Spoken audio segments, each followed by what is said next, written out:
Well, on the LovEvolution Solution website, when people join up, we encourage people to create a LovEvolutionary name.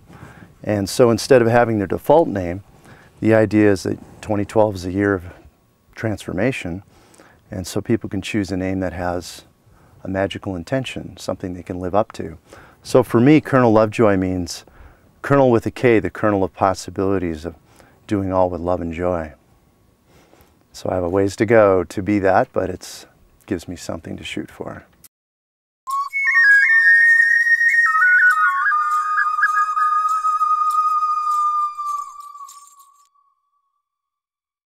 Well, the LovEvolution Solution in many ways grew out of Laura and my involvement with the Occupy movement in New York City.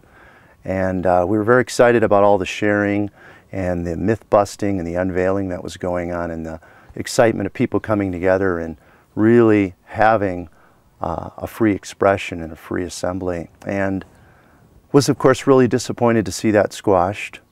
But I also felt very strongly that the idea of X% being against the other percent ultimately wasn't going to result in a sustainable movement, and that in some ways it was a bit antagonistic. And so the LovEvolution Solution is the idea that everyone, all of us, 100%, can be a part of co-creating the new world, and that all of us can awaken and change, no matter what our financial situation or no matter what our past has been, so that we can come together and co-create a world where all of us can be in a just and sustainable world.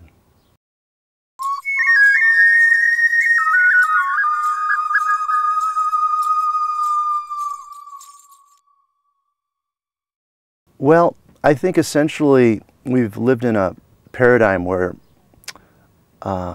people have felt pretty separate, and because of that, and I think people have also lived in a world where there's a lot of fear of losing your job, fear of many different things, and that fear has held people back from being able to really comfortably share or to really be themselves.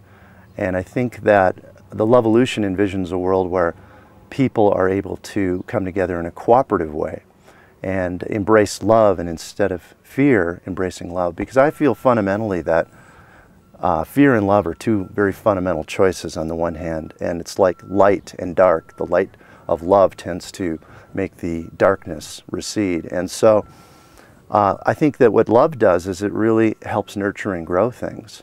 It allows you to expand, it allows you to open up, it allows you to feel creative and generous, whereas I think fear tends to make people constrict, and fear also makes you, for example, I think fear of, say, not having money makes you hoard. Fear of your neighbor makes you tend to potentially want to strike first. So I think a lot of the problems we have really do stem from fear, and I think a lot of the solutions really come from embracing love.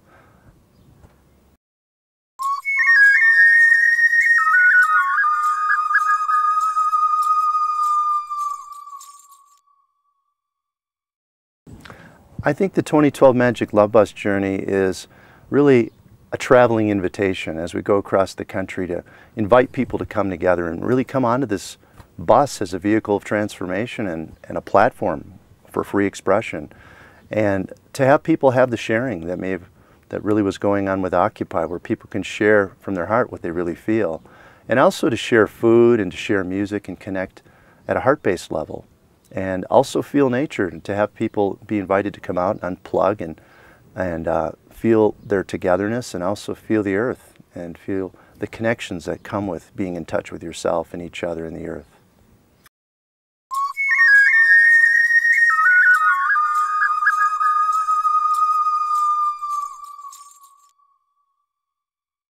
Well, I think I'm 49 now. I think I did spend a large part of my life doing a lot of conventional things, and although I've always had my doubts about a lot of the things that we're told we should do, I have spent a lot of time trying to chase a buck and build a business and do these things. And now I feel like I'm in a second chapter of my life, and I want to do something that's much more closer to my heart. And I do feel I'm going through an awakening that I see a lot of people going through, of waking up to the realization that, wow, if we continue on the path we've been as a society and as an individual, it's going to continue to create alienation and probably continue to deteriorate the planet. And so for me, I think I'm waking up to the idea that really love is the answer. And I haven't fully implemented that, but I think it's a continual unfolding. It's a continual peeling back of the onion. And so I think a lot of what I'm going through is a lot of unlearning of things that were brought up, that I was brought up with, you know, our traditional Western ways. And I think it's an expansive time, and I think there's a lot of unfolding going around. And one of the things I want to do is interview people as we go across the country and hear what's going on in people's lives and what kind of a world they'd want to live in and co-create. And I think that there's something really special going on out there. I think it's not just me, but a lot of people. And I feel like if I can wake up as the hard-nosed businessman I've been and do something beyond that, then I think virtually everybody has the possibility of really expanding and changing, whether they're a banker or a homeless person or anything in between. And I think that's a lot of what's behind the Magic Love Bus journey, is creating an invitation for people to get involved and to consider the possibilities of how they can transform themselves and the planet.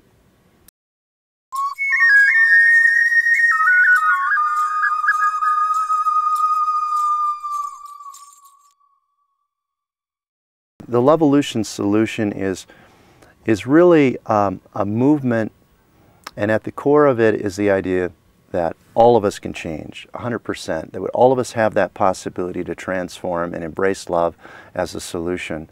And the Magic Love Bus is really an amazing vehicle for that. It attracts people of all different colors, creeds, and classes, and it's something that is colorful, and it does create a vessel that people can come to. And I think after people come together and get introduced to the LovEvolution Solution, they can pursue it. There's a lot of resources on the website. There's the opportunity for them to join and create an identity and interact with other people, and to go deeper and to continue those connections that they've made from the bus.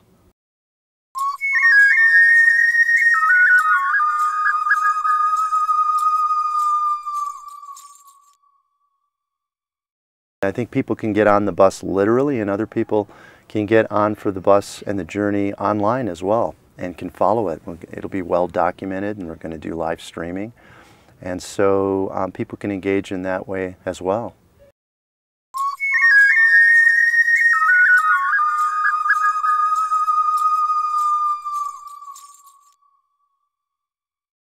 Absolutely. That's one of the things I personally am really looking forward to, is interviewing and talking to people all across this country and getting a sense of what's really going on in people's world. Because the mainstream media will tell you one thing, but I don't know that it really reflects the reality of what people are experiencing.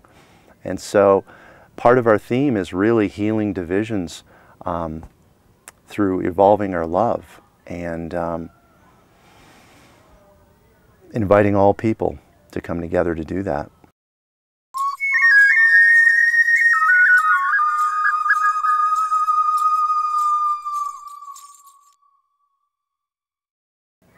Well, I really think we're going to focus on the things we have in common that we share. I think everyone wants clean food for themselves and their children. I think people all, whether they're Christian, Muslim, or whatever a person's beliefs are, understands the value of love.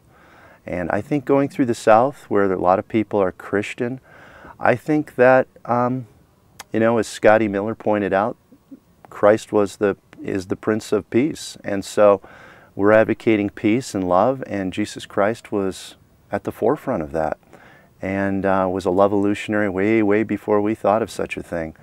And so I think that love is going to be a bond that can unite everybody, no matter what their faith.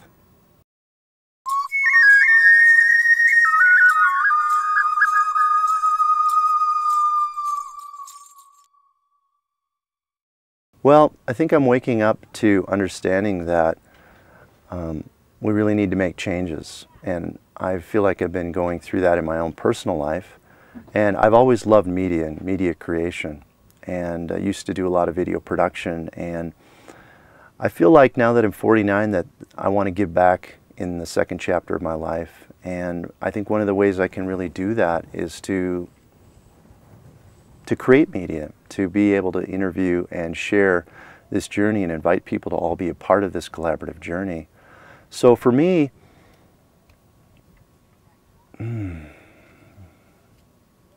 I think I'm really called to bring my skills and talents to this for something I can feel passionate about.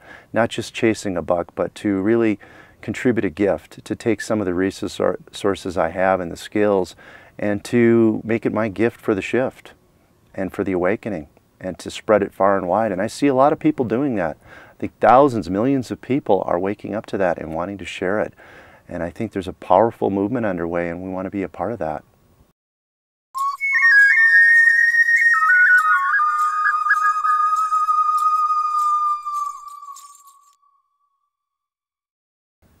I think for me personally, some of the challenges are a lot of my old habits that have been so ingrained in me that I feel like I still need to purge or move past, such as, you know, being taught the scarcity mentality and the sense of growing up in a world where, you know, you've had kind of a top-down structure.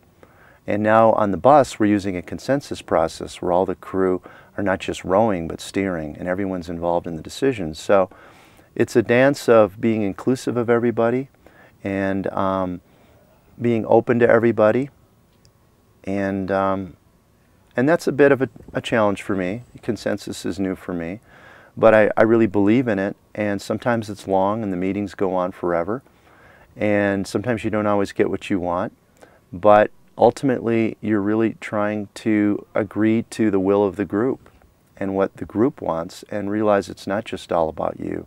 And in my business, you know, I've kind of had my way running the business.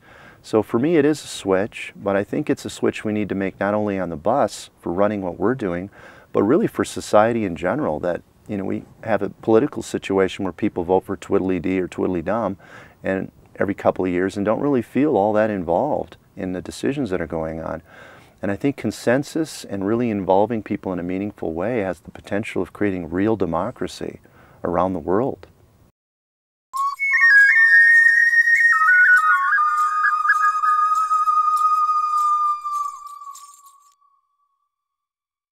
Yeah, I do believe that things could change on a dime. I really think it's all what's in our head. I really believe that what we imagine individually and collectively is what creates our reality. And so if we change our mind and our thinking and our heart and really are motivated from our heart and from a good place, then I believe the world will reflect that we really can create a heaven on earth.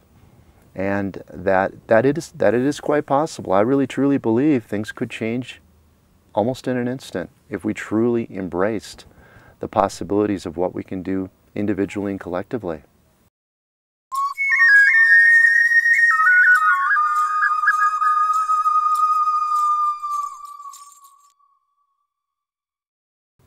I would say if people are in a situation like I've been, where you feel frustrated with the existing system and the way things are, that rather than being despondent or cynical, which I spent plenty of time being, to move past that and to be hopeful and to realize that we are the co-creators of our lives in this world, and that this is a time to step forward and to create the world that we know is possible.